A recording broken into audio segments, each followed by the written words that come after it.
Welcome everybody to another edition of the Tech Woke Podcast. My name is Chris, and on this podcast we talk about cybersecurity, career, and life. And in today's podcast, we're going to be talking to a great guest. His name is John Carthern. He is a R&D engineer with a specialty in physical and cybersecurity. So without further ado, we're going to welcome our guest. What's up, John? How you doing? Hey, how you doing? It's good to meet you. You know, Herlane told me about what you do, and I was just like, I can't wait to have a conversation with you. So, how you doing? Pretty good. I'm currently working on some proposals, so, a little stressed, but... I got you. We're going to get through it. You know, in our field, it's kind of stress already. You know what I'm saying? Always. Yeah, so tell me about where you grew up. In the Sea Pleasant area, around D.C., PG County line. Okay, yeah, you grew up in the trenches, man. I'm from D.C. Yeah, it's in that area. My mom was from North Carolina. She moved down to D.C., so my brothers are from the D.C. area, and then we moved a little bit further out to that line, and then as I got older, maybe around high school, we moved a little bit further out towards Upper Marlboro, Bowie. Oh, that's cool. So tell me about your upbringing. It was pretty general. I don't think it was anything unique. My parents were a lot older, so I got I got away with a lot of things. Okay. My mom was 42. My dad was 62 when they had me, so I was a miracle baby. Okay. It took me a while to figure out what that meant, but yeah, pretty decent upbringing. So tell me about high school. Was you into tech in high school? I was. It kind of stemmed from before high school, but all the way up from elementary school through middle school and high school, I was the kid in the neighborhood that would fix your computer. Everyone had older parents, and I would go in and fix their Windows computer that didn't work, DOS, stuff like that, the printer, any and everything. So that's kind of how I got to start working with technology. Besides my brother, he used to have computer viruses laying around back in the day from like Windows 95. I remember the first time I put a Michael Jackson virus in the computer and I didn't know what it meant. And I quickly found out on Michael Jackson's birthday. I don't know if anybody would know about that, but yeah. So every Michael Jackson's birthday, the virus would cause more damage on your computer. Oh, dang. So just more and more every time. Okay. Every birthday, yeah. Okay. Yeah. So was you that kid that people go to, hey, you need to jailbreak my iPhone? Yes. Okay. Yes. So you made some good money. I didn't necessarily charge them. Okay. Every now and then I would, but for the most part, this was my close circle. And again, I grew up in Sea Pleasant, and it was a rougher area, So by me just being very technical savvy, people, they gave me a pass real easily, and I didn't have to. They gave me a pass. Like, just let them go through. That's how it was, I played sports, and certain things I could just walk in certain neighborhoods and be like, oh, that's just keep it going. Yeah. So, that's good. So you're in high school, you're transitioning to college. Did you think about getting into tech around that time? No, I actually went into the medical field. My mom is a nurse. I wanted to also go into nursing or become a doctor. And about halfway through, I'm like, okay, I'm going into the hospitals doing internships or leading up to that because I was getting closer to the nursing classes. And I saw how the hospital environment actually is outside of the surgical environment, like a medical intensive care environment. And I took a hard pivot from that.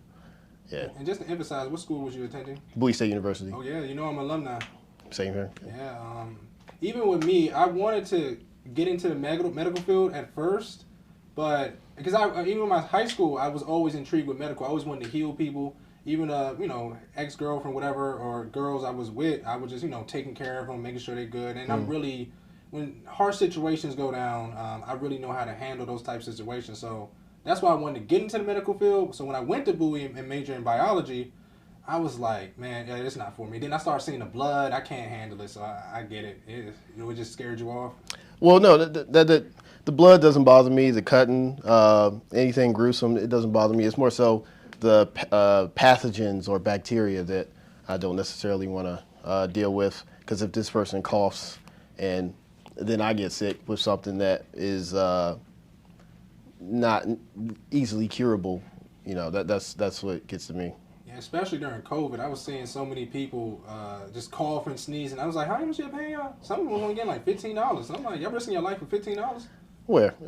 You know, the CVS, where, you know, they dealing with the Oh, COVID test. Gotcha. Yeah.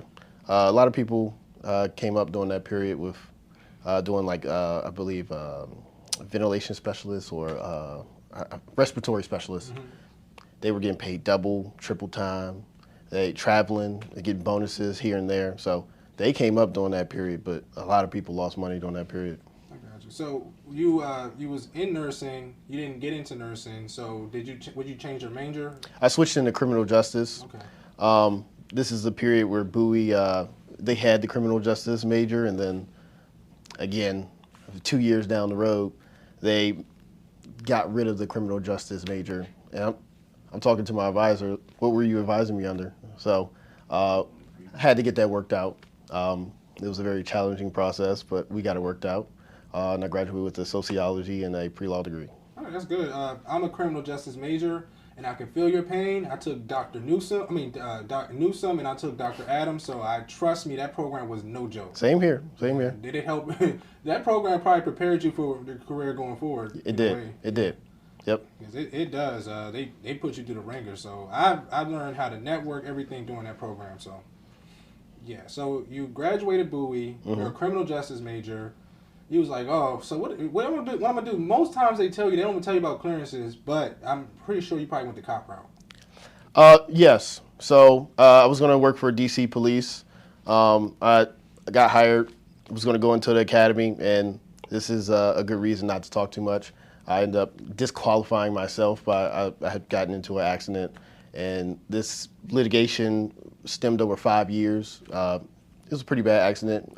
I wasn't at fault, but the other parties were challenging other parties in the accident. It was just a messy situation, and by me bringing this up during a interview, they figured out that you can't be in the academy while in litigation, so that kind of canceled that route. Yeah, because even with me, I had things in my career where I talk too much, and then they'll just, report something or whatever. The thing I learned working is just, they're not your friends. Nobody's your friend, but everybody's trying to get one over you, or they just want to say, oh, I know something to get rid of him. So Right. Trust me, I understand. So you got out that situation. So what did you do after that, or when did you what did you do after, and then also when did you start trying to get into the tech field? Well, so I applied to several different agencies, and I had that working, and it's a pretty stressful process. You got to go through polygraphs, you got to do the physical tests, training courses, and so forth. And I started working at a temp agency. I don't even know if it's a temp agency. It was a logistics company. Mm-hmm. They did government contracting at ICE. Because my ultimate goal was to get into the FBI. Mm-hmm. But I needed specialized experience to get to the FBI at that age. Because I'm 19, 20, so pretty young. 19, 20. So I ended up moving items around the ICE building, the ICE headquarters downtown. And I looked in the server room one day and was like, oh, I can do that. And this is just from me being naturally in tech. And somebody on the team, you can? And I got hired to do that technical position there. So that's kind of how it started for me, my actual career. Hey, closed mouths don't get fed. So he was like, hey, I can do this job. Hey, put me in here. And he was like, bring me in this. Yeah, that's smart. Yep. Yeah, so did you have to get in these, in this, was you working for the temp agency at the time? Yes. So it was the same company. They just moved me into a different position. Oh, okay. So this is a contracting company? Yep. Did you have to get a clearance for this company? I did. Which one did you get? And can you explain the importance of having a clearance? So it's important to have a clearance because, well, it's important to keep your background clear so you are clearable in the first place, or have everything expunged and your record sealed. So when you have your clearance, you have a lot more opportunity because you can shadow other people that need to come into the facility, as well as you make more money. Yeah. That's facts. Yeah. So this was a DHS clearance, so it's a little different from the DoD clearances. I wanted to go straight to a DoD clearance, but I think they realized that if I got a DoD clearance immediately, that I probably would leave as soon as the process was over. The only reason I say that is because your DHS clearance is gone as soon as you quit that job. It does not stay with you, and then your DoD clearance stays for 5 years, or 4 or 5 years.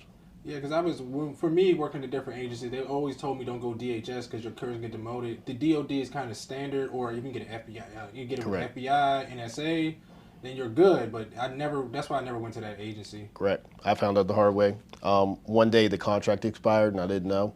I tried to get into the building. My clearance was gone. Oh. So that was a very interesting experience because they like to search through every single thing in your book bag and on your person. And yeah, it's very interesting. So the other interesting is that they immediately re-granted my clearance. So I guess that's the advantage of a DHS clearance is if the person on that contract is high enough or the customer, they can grant you a clearance almost immediately. That's good. Oh, that's a good situation. So for this contract, did you have to get a certification also?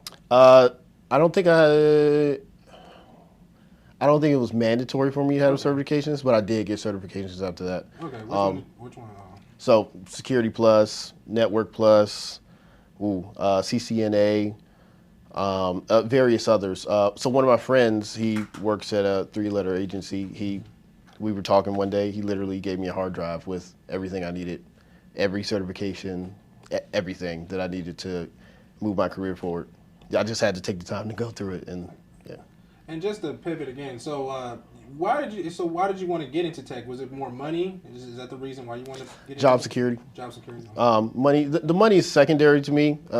Back then, it's more so primary now because my son. So, but job security. Everything's going forward into technology. I don't want to go pivot off into anything else that isn't as relevant. Yeah, that's a smart move because more and more I keep seeing AI.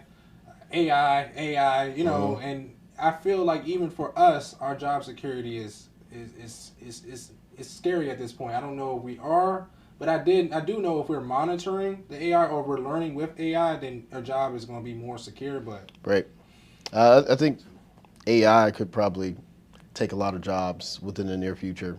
It's very capable right now. It's more capable than most humans, in a non-physical aspect. So it's very dangerous moving forward. When I say dangerous, I'm not necessarily saying danger as in it may destroy your computer or something like that. Dangerous as in you could lose your position because people are trying to be efficient. The companies are running lean. They want more profits. So it's in their best interest to actually offload to AI.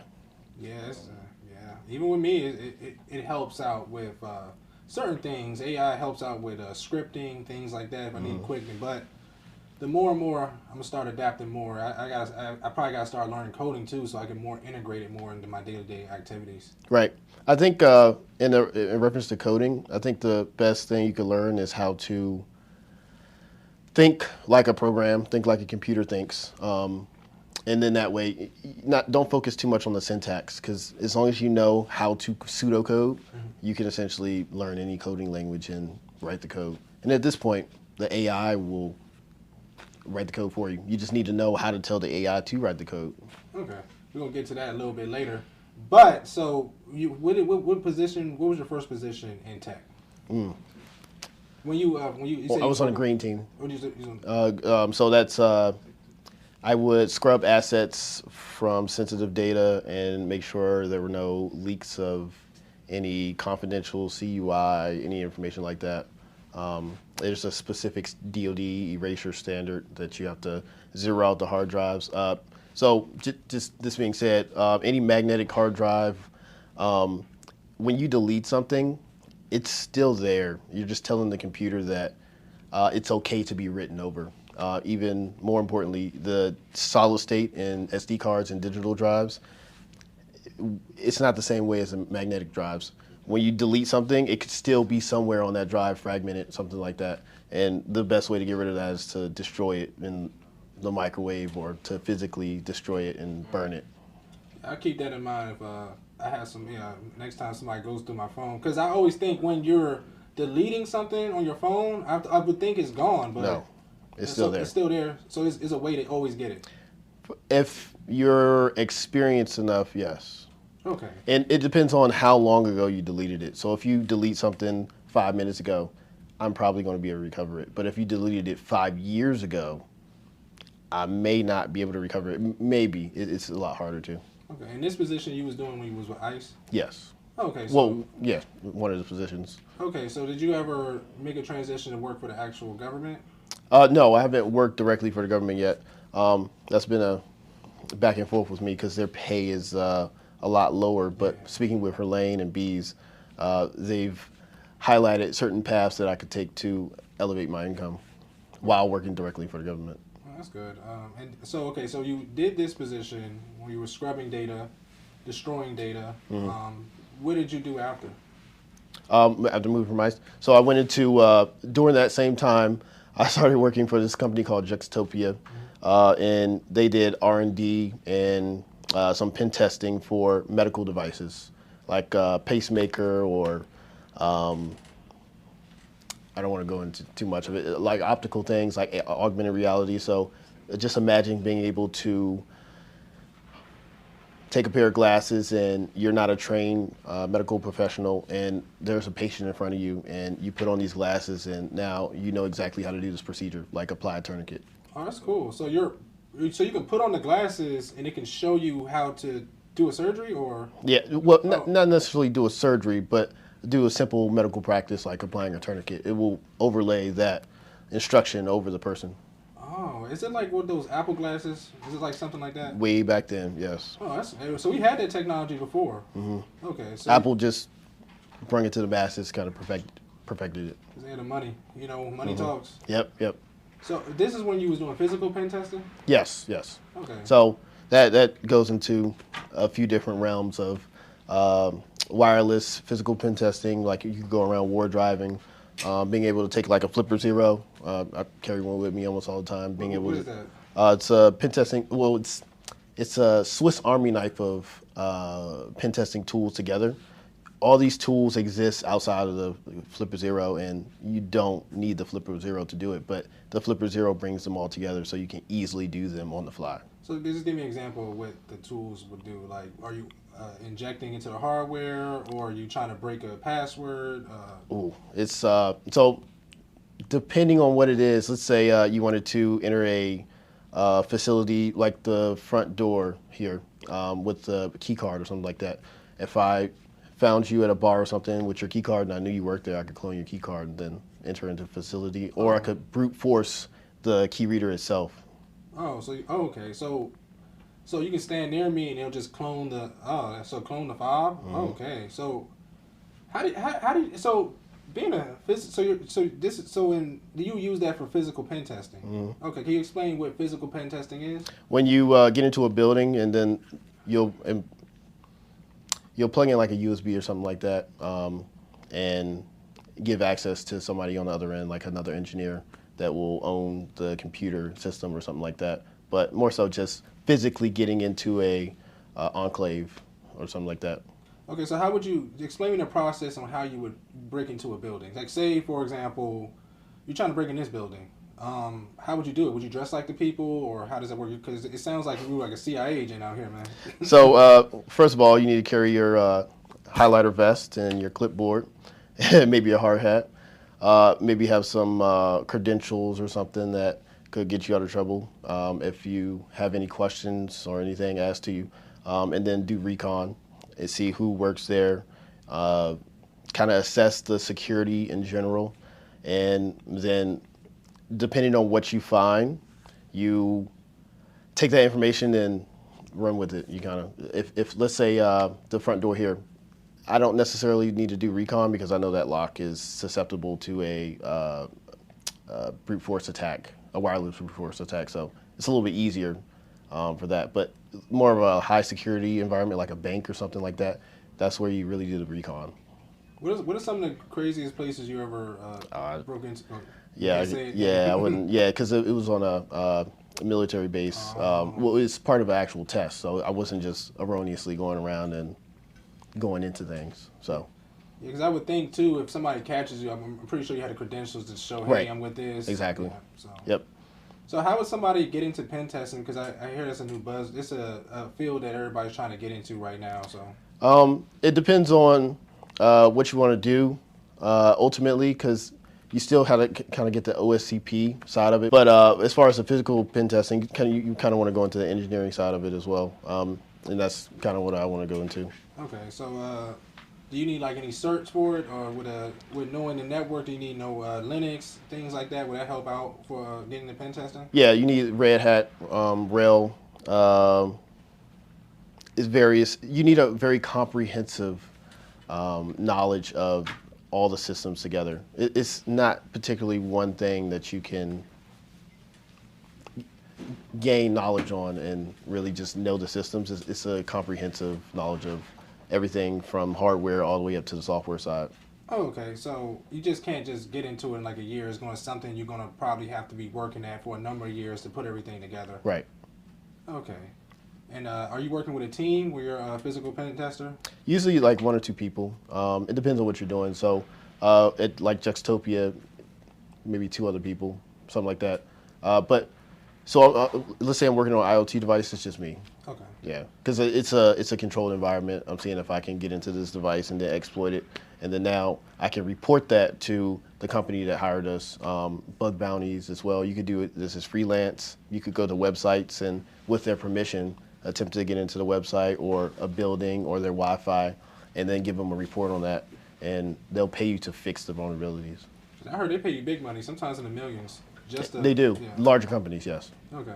So, what other where other websites can they go to learn how to do pen testing? Like Try Hack Me, things like that. Yeah, try Hack Me. Mainly OSCP. I would start with that. Because even with the OSCP, I hear a lot of people can't even get jobs when they first get the OSCP. It probably take a little time after that. It does. You have to apply a lot to maybe like Booz Allen. That's one of the places applied back in the day. Deloitte. It is a little difficult to get hired. You end up kind of making your own agency, freelancing a lot, and then either somebody will hire you to do like a broad range of buildings, like let's say the VA buildings or something like that. So in physical pen testing, in pen testing in general, you're going to need to create a lot of documentation to document Correct. the process. Correct. You anything you find, any recon that you do, like say for instance, you leave your key card on your belt while you're walking down the street. After you're outside the facility, that's something I would report to them. Any vulnerabilities, patches that need to be done, you want to. Want to pause it? Okay. You want any vulnerabilities, patches, or anything like that, you want to report to them.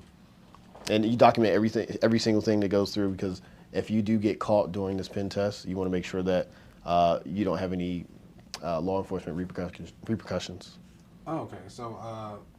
So when you're documenting, like you're saying, hey, I opened this door, hey, I called this person, or hey, or what are you documenting like? So you document every single thing you do. You would say what protocol you use to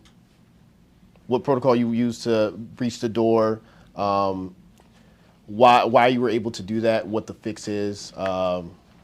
You almost like the peanut butter and the jelly making experiment with, you have to give out a list of instructions to how for somebody can make a sandwich. You need to give out the same list of instructions to get into the facility as well as breach any computers or any hardware like that.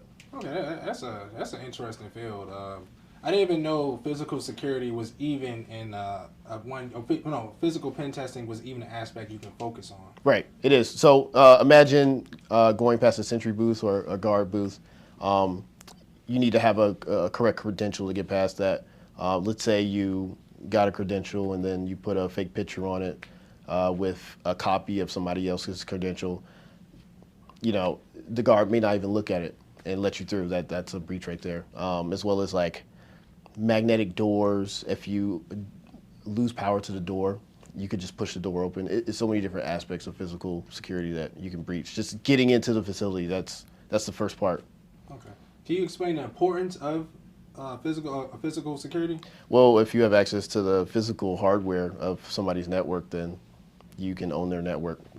Yeah, there's no such thing as cybersecurity if you have physical access to that device, unless you have encryption, but it's still very limited.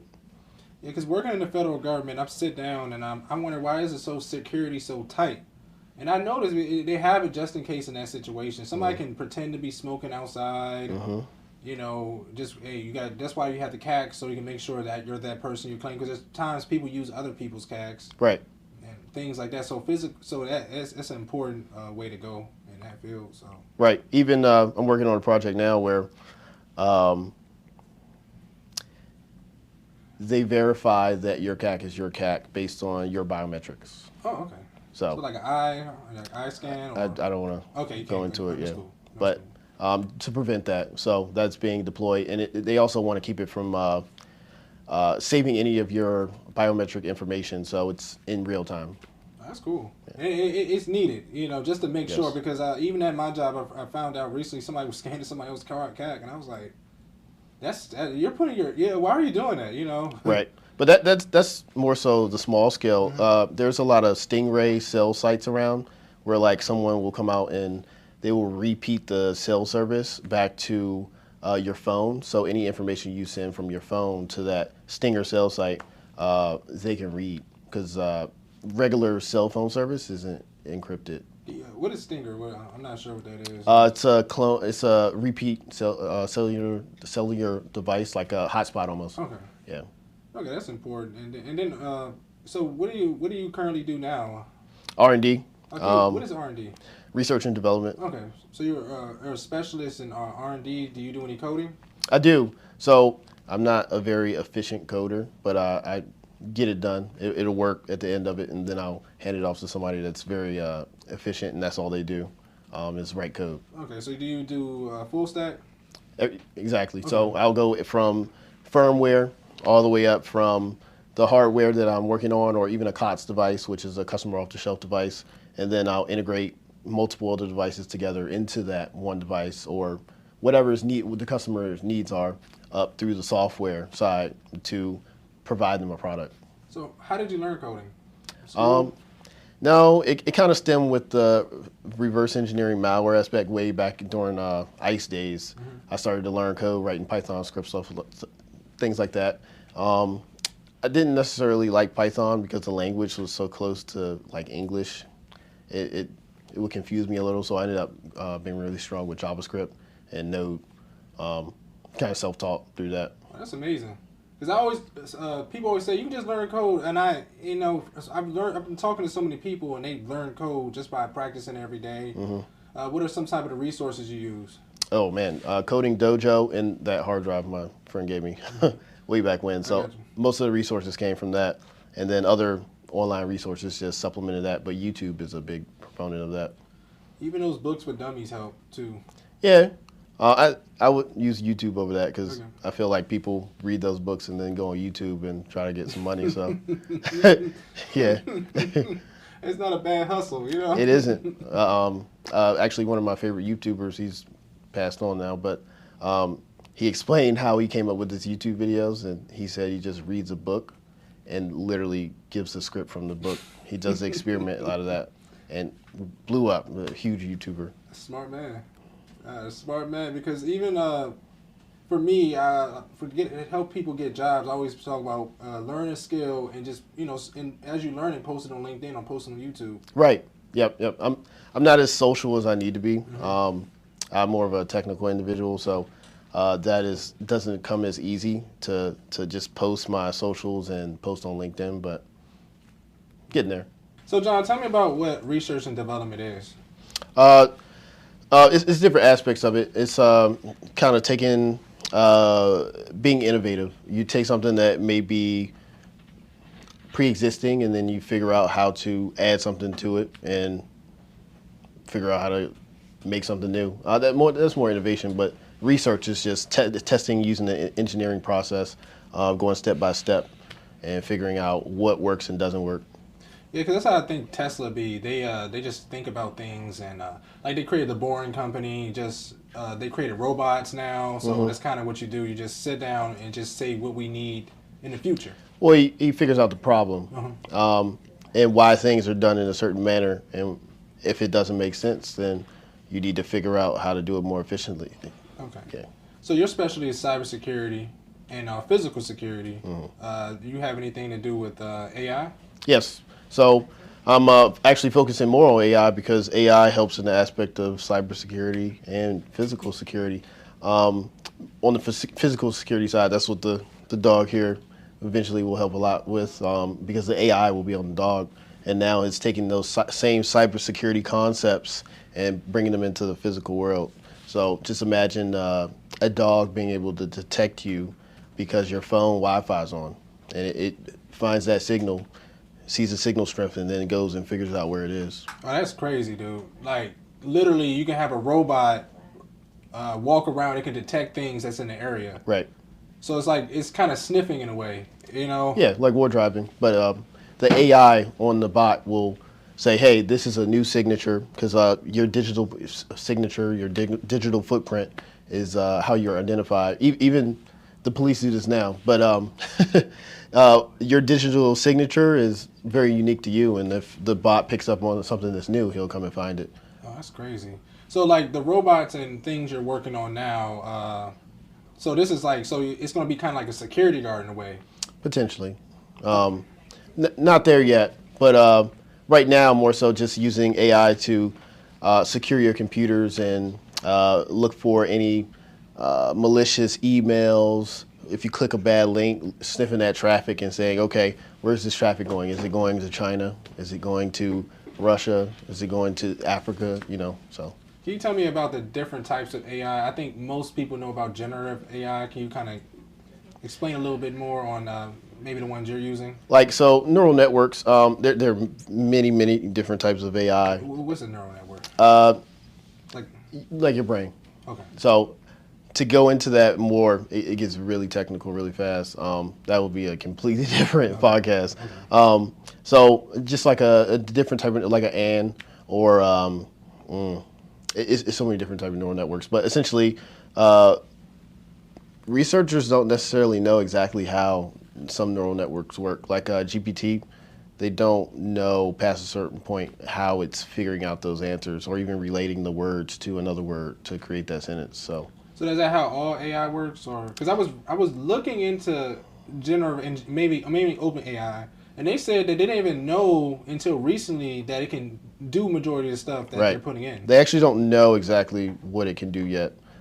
They're still figuring out everything it can do, but AI is again a very broad topic because AI could be a self-adjusting clock. Like it knows that the quartz crystal is off by this amount of milliseconds per year, and it auto-adjusts, and they could say that's an AI clock. Or anything that self-adjusts, anything that's smart. But when you get up into a neural network and open AI aspect, that's kind of a combination of many different topics together. Okay. Because that's a transformer, which again is a little bit beyond the scope of this. Okay, so you're creating robots and you're creating the software to help detect malicious emails. All types of things. All stuff. Yeah. So how would people protect themselves from cyber attacks in a way? Oh man, don't click links. That's the first thing. Don't make sure when you're sending out pictures that it doesn't have your GPS coordinates in it. It is a lot of different aspects of how you can protect yourself. Don't give out your phone number to people. Oh man, again, that's a very broad topic. Just start. I literally have to think of where to start with that. It's many different forms. I understand. Right. What aspect would you want to? Yeah, just security. I know for most people, they have like a couple digits on their passwords, just basic stuff. Maybe what's that thing you can put on your phone, or it can encrypt your data coming in and out? What's that? VPNs. Yeah, VPNs. So VPNs are starting to get a little outdated. They're doing overlay networks because depending on the type of firewall you're behind, a VPN may or may not go through that. So if you have a overlay network, it will punch holes through the firewall. Again, very technical aspect. I got you. Well, let's go back to the AI portion.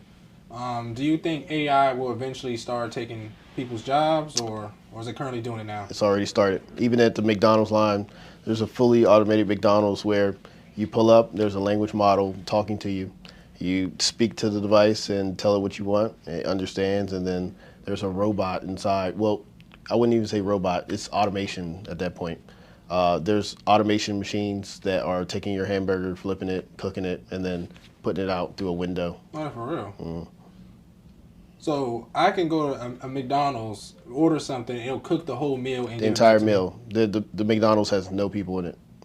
if the audience listen, hey, you better go get some skills because Like it's plumbing. getting dangerous. It's getting dangerous out here. Yep. Or learn how to make the AIs. Oh yeah. Yep. That's even. How would you get in the field? Ooh. So you could either start with being self-taught and then YouTube it, and then eventually go off to a certification course or maybe University of Texas or something like that.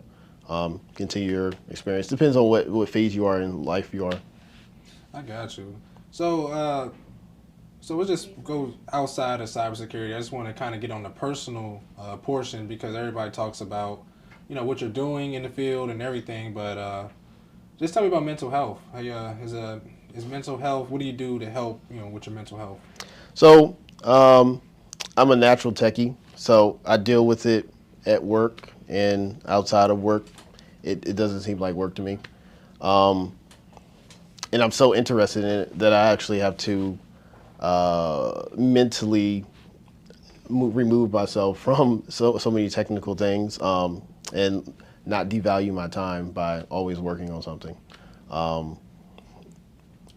Getting enough sleep, stress levels, keeping those down. You like exercise, play video game, things like that? So the reason I try not to play too many video games is because your dopamine levels get really heightened during playing that game, and when you go to do some work, it's very hard to be motivated to do your work now.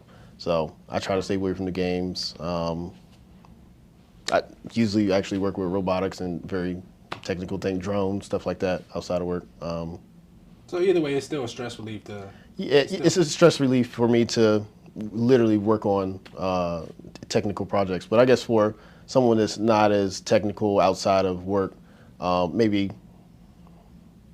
I don't know, cutting the grass, stuff like that. I'm a little bit different on that aspect because I do it all the time. All the time. You ever had imposter syndrome working in the field? I don't think so. That's good. I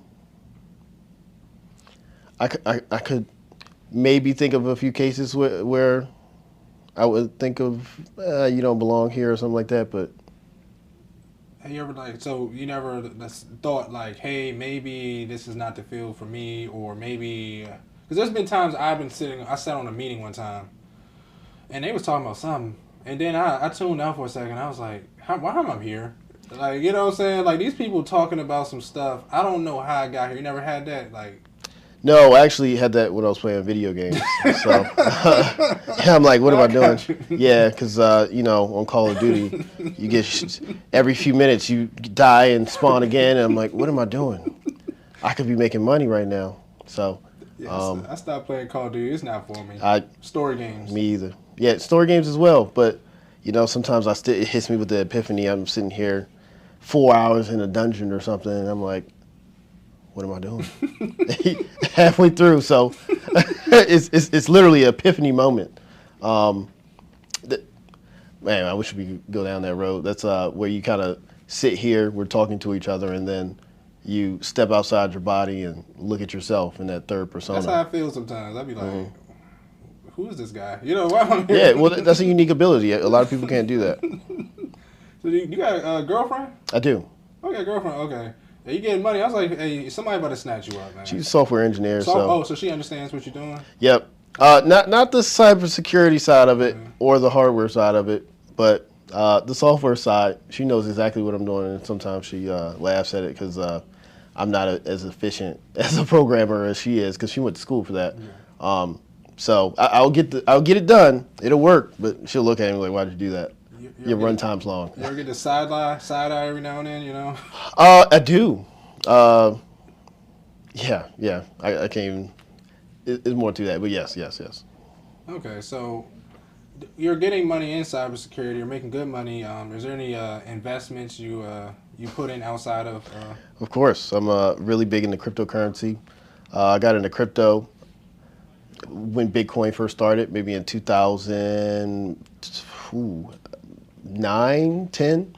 I didn't know what it was, and I still kick myself to this day. There was this thing called a Bitcoin faucet, so I would go and collect Bitcoin every day, maybe 3 or 4 Bitcoin daily, and I don't know where it is. So, unfortunately, I mean, it's in my mom's house somewhere on a piece of paper, but I'm pretty sure she's probably thrown that away by now. But other than that, just investing in cryptocurrency heavily, Roth IRAs, well, self-directed IRAs where you can use your assets to purchase company assets, and make sure you talk to your tax attorney. Yeah. That's a good thing to do. You always, when you're in the field, I understand where you're getting money in the field, but you always got to have investments for the later on. Yes. Back on the Bitcoin thing, I wrote a whole paper for my master's program on Bitcoin. Mm-hmm. I know everything, a good majority on Bitcoin. I know we still don't know who created it. Right. But it can be used in banking, farming. And my dumb self didn't buy any Bitcoin. I wrote a whole paper about it. And that was in the time when it was still cheap.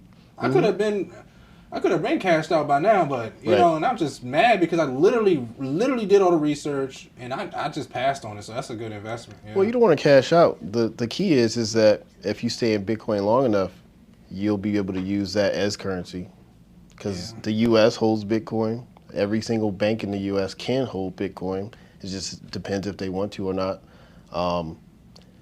It's a lot of different things that are coming up in that aspect, as well as like the U.S. is switching over to digital currency with the FedNow system. That's again a totally different topic, but yeah. So if you're listening, audience, you might want to. This is not financial advice, but you want to make sure you're protecting yourself after your career, because you're gonna get money, but you still have to put it in a certain place also. Right, and sometimes it's not about how much money you make; it's about how you spend that money. Because at some point, if you're making over a certain amount, the taxes, you're going to need to figure out tax strategies to prevent so much of your money being taken away. Because the more money you make, the higher tax bracket you get in, and if you really look at your finances, you're kind of working more and more for free. So, yeah. Do you think you might get into government contract in the future? Yes. So, looking at contracts every day, with solicitations, and seeing what's available based on my past performance. Okay, so that's a good investment. But we got to close things out. Could you? I did want to ask, what's your goals in the next 5 years?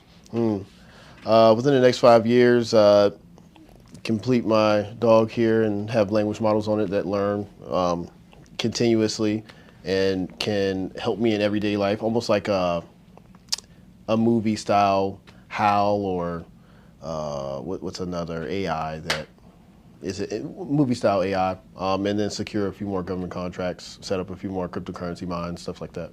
So like cryptocurrency mining, like setting up a facility to mine Bitcoin, and then which is very similar to how Visa verifies their transactions. It's the same equivalent, so stuff like that. Yeah, crypto is a good investment. I wish I had got it in more, but we're going to slowly get back into cryptocurrency and just get more investments in it. But about to close things out. Thank everybody for watching the Tech Woke podcast. It was a great episode. Remember, everybody, to like the video, subscribe to the channel, comment down below, and share the video to everybody. Also, check out the Tech Woke Consulting website below, and also join the newsletter. Remember, everybody, get 1% better every day. That's it, everybody. Peace out. I'll see you on the next one.